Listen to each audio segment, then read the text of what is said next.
नमस्कार दोस्तों, मैं ग्राम पंचायत बाग के नवनिर्वाचित सरपंच श्री धर्मेंद्र जी बामनिया, जिनको जनता ने भारी बहुमतों से विजयी बनाया है, जनता ने भरपूर आशीर्वाद दिया है और जनता ने 10 दिनों तक बेहतरीन तरीके से पूरा प्रचार किया है। जितना धर्मेंद्र जी बामनिया खुद नहीं प्रचार कर पाए, उससे ज़्यादा जनता ने खुद उनका प्रचार किया। जिस प्रकार नरेंद्र मोदी जी के साथ पूरा देश लग चुका था, इसी प्रकार धर्मेंद्र जी के साथ भी पूरा बाग लग चुका है।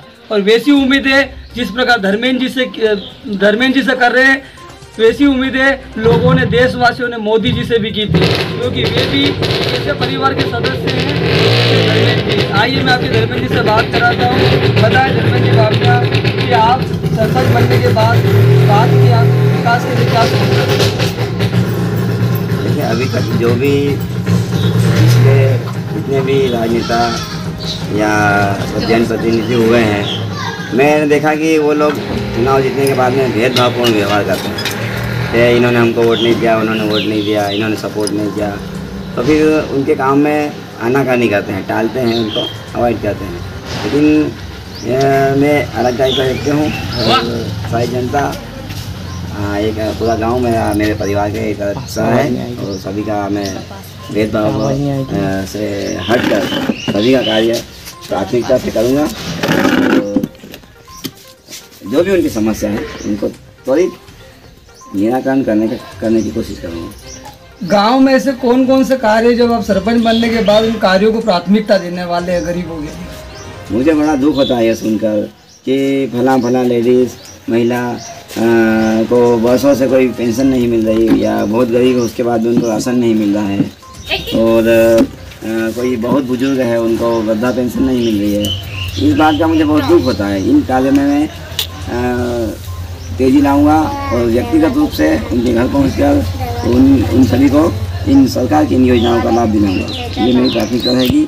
इसके अलावा जैसा कि आप सभी जानते ही हैं कि जो हमारे यहाँ पेयजल उपलब्ध है, वो गांव की जनसंख्या वृद्धि के साथ में उसके स्रोत नहीं बढ़ाए गए हैं। तो मैं पेयजल के स्रोतों को बढ़ाने के कार्य में तेज़ी लाऊंगा और जो पानी की समस्या है उसको जल्द से जल्द उसका समाधान करूंगा।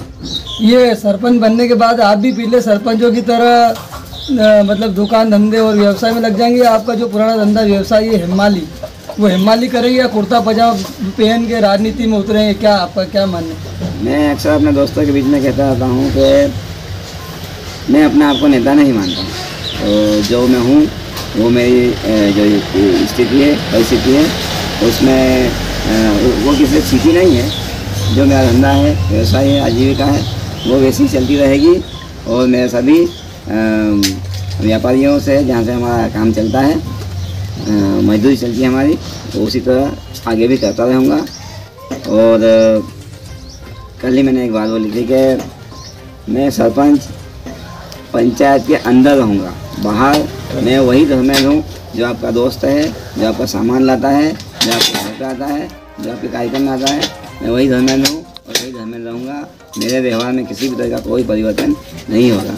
मेरे व्यवहार के लिए लोग मुझे जानते हैं और मेरा व्यवहार और बेहतर होगा उससे, और उसमें कोई कमी नहीं आएगी। एक बात, मैंने अभी तक के समीकरणों में आपके इंटरव्यू पहले होने वाला था मेरे चैनल पे चुनाव के पहले, तो मैंने लोगों से सवाल किया, तो मेरे पास सवाल आए कि 30 सालों से देखा जा रहा है ग्राम पंचायत में चाहे सरपंच कोई भी बने, लेकिन उनको कठपुतलियों की तरह नचाया जाता है, उनको स्वयं निर्णय नहीं लेने दिया जाता है। लेकिन आज जनता बात कर रही है कि एक चाय बेचने वाला प्रधानमंत्री बन गया और एक हेमाली करने वाला व्यक्ति गांव का सरपंच बन गया है। तो उनको आपसे बहुत उम्मीद है, क्योंकि प्रधानमंत्री मोदी जी भी किसी की कठपुतली नहीं बने। तो क्या आप ग्राम पंचायत में एक ऐसे सरपंच बनेंगे जो किसी कठपुतली ना बने?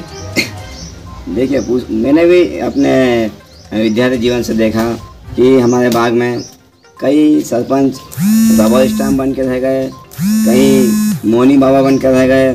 लेकिन ना तो मैं रबर स्टाम्प हूँ और ना मैं मौनी हूँ। और आप सभी गांव वाले मुझे जानते ही हैं, मैं सेल्फ डिसीजन लेने के लिए स्वतंत्र हूँ और पूरी तरह से सक्षम हूँ। और किसी तरह का मुझे कोई प्रेशर भी नहीं है कि आपको ये कार्य करना पड़ेगा, किसी का दबाव प्रेशर में काम करना, ऐसा भी नहीं है।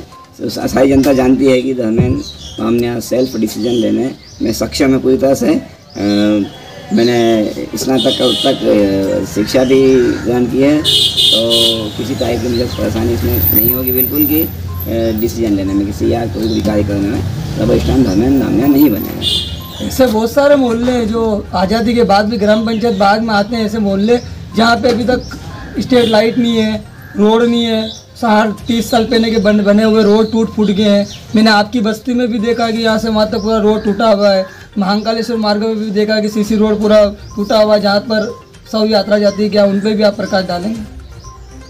देखिए, मैं एक ऐसा व्यक्ति हूँ, मेरा धंधा ही ऐसा है कि सभी गलियों में, सभी घरों में मैं डायरेक्ट पहुँचता हूँ और गांव की या मोहल्ले की कोई भी समस्या मुझसे अनभिज्ञ नहीं है।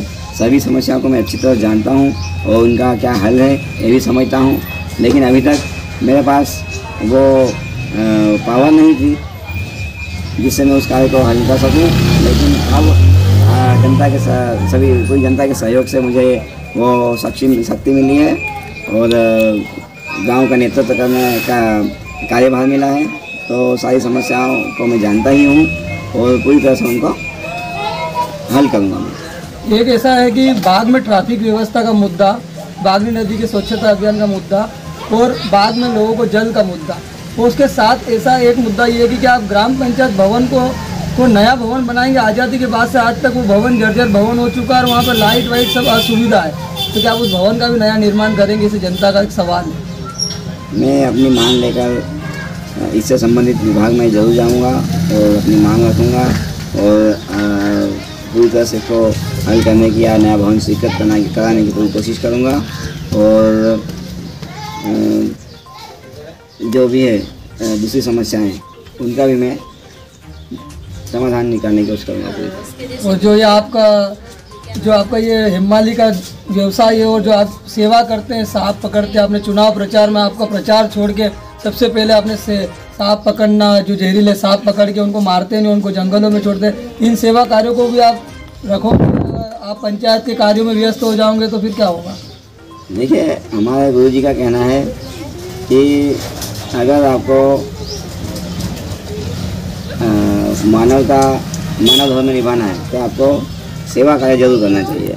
हर वो कार्य सेवा है जो निस्वार्थ भाव से किया जाए, और ये कार्य सांप पकड़ने का मेरी नज़र में, मेरी दृष्टि में एक सेवा है। और सेवा कार्य तो निस्वार्थ भाव से किया जाता है और ये मेरी सेवा पूरे गांव के लिए हमेशा चलती रहेगी, इसमें कोई परिवर्तन नहीं होगा। और जो मेरा व्यवसाय है उससे भी मैं करता रहूँगा। हो सकता है थोड़ा समय कम दे पाऊँ, लेकिन मैं करता रहूँगा उससे भी। ठीक है, धन्यवाद। आज मैं आपको बता दूं, जनता का मत लाइव नवनिर्वाचित धर्मेंद्र जी बामनिया से मिला। ऐसा आदिवासी नेता, ऐसा आदिवासी बेटा जो आज आप देख रहे राष्ट्रपति बनने के लिए, प्रथम राष्ट्रपति हमारे आदिवासी नेत्री, महिला राष्ट्रपति बन रही है। इसी प्रकार बाग में भी आदिवासी बेटा उभर के आया है जो सेवा का संकल्प लेके अपने साथ खड़ा है, जो सांप पकड़ने की सेवा से लगा के, अपनी जान पे खेलने से लगा के, तो अपनी मेहनत की कमाई खाने वाला, बिना भ्रष्टाचार के पैसों से मुक्त रहने वाला, उस गांव के विकास, उस गांव के युवाओं के बारे में सोचने वाला ऐसा पहला व्यक्ति इस ग्राम पंचायत बाग को मिला है। और भाजपा समर्थित कई प्रत्याशी आए, लेकिन ऐसा 60 साल में पहली बार हुआ है कि भाजपा समर्थित प्रत्याशी धर्मेंद्र जी बामनिया को जनता ने भारी बहुमतों से विजय बनाया। धन्यवाद। हम इनके कार्यों पे 5 साल तक इनके पीछे नज़र लगा के रखेंगे और इनसे सवाल करते रहेंगे। अगर ये अपने कार्य नहीं भी करते हैं तो हम आपके सवालों के माध्यम से आपकी बात इनके तक पहुंचाते रहेंगे। धन्यवाद, नमस्कार।